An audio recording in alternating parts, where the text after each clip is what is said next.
आइए श्री शिव महापुराण की कथा सुनेंगे। आज की कथा होगी श्री शिवलिंग की संख्याओं के बारे में जानकारी होगी।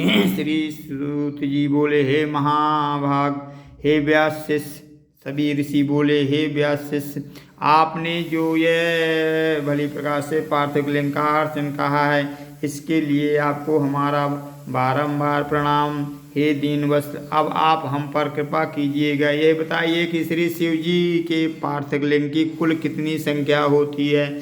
तब श्री सूत जी बोले, हे ऋषियों, पार्थिव लिंगों की संख्या कामना के अनुसार ही कही गई है। विद्यार्थियों के लिए पुरुष प्रति पूर्वक सहस्त्र पार्थिव शिव का पूजन करना चाहिए। ऐसा करने से उनका मनोरथ पूर्ण होता है। धन के लिए, जिसको धन की कामना है, उस इच्छुक को 500 शिवलिंग पार्थिव शिवलिंग बनाना चाहिए, और पुत्र का इच्छुक 1500 तथा वस्त्र का चाहने वाला 500 पार्थिव लिंग को बनाकर पूजे।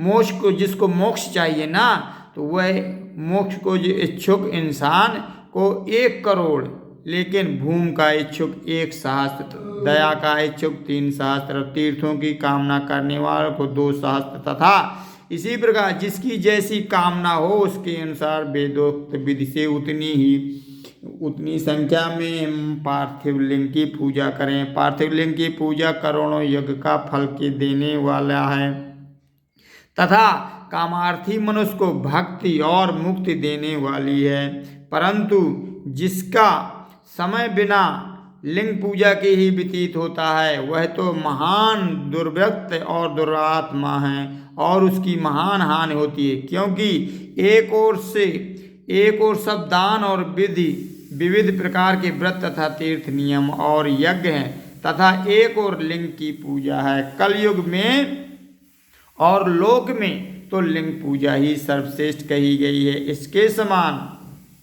दूसरा कुछ नहीं है।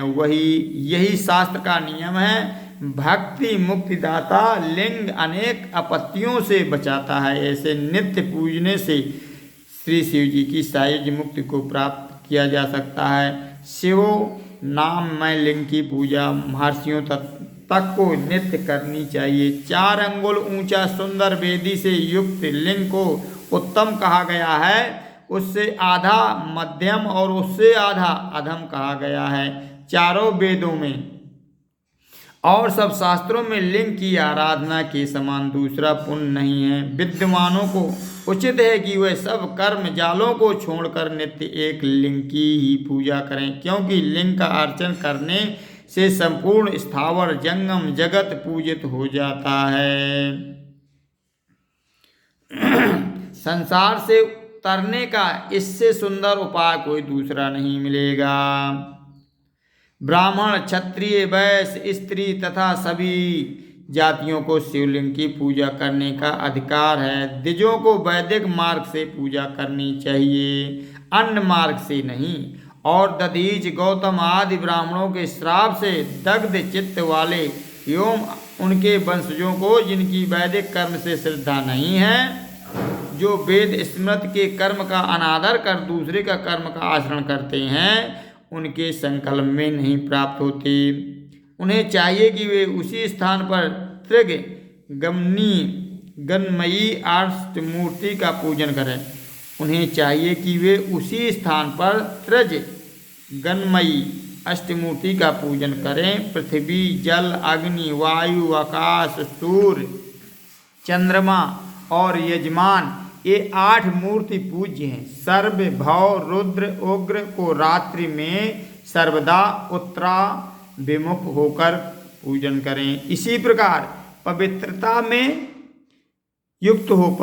से युक्त होकर को उत्तर की ओर मुख करके शिव जी का पूजन करना चाहिए। श्री शिव जी के आगे पूर्व को ना बैठें और शक्ति सहित दक्षिण को ना बैठें और ना ही पश्चिम की ओर बैठे, किंतु उत्तर को ही बैठकर साथ ही भस्म और रुद्राक्षी माला पहन करके बेलपत्र के ज्ञानी जन शंकर जी का पूजन ना करें।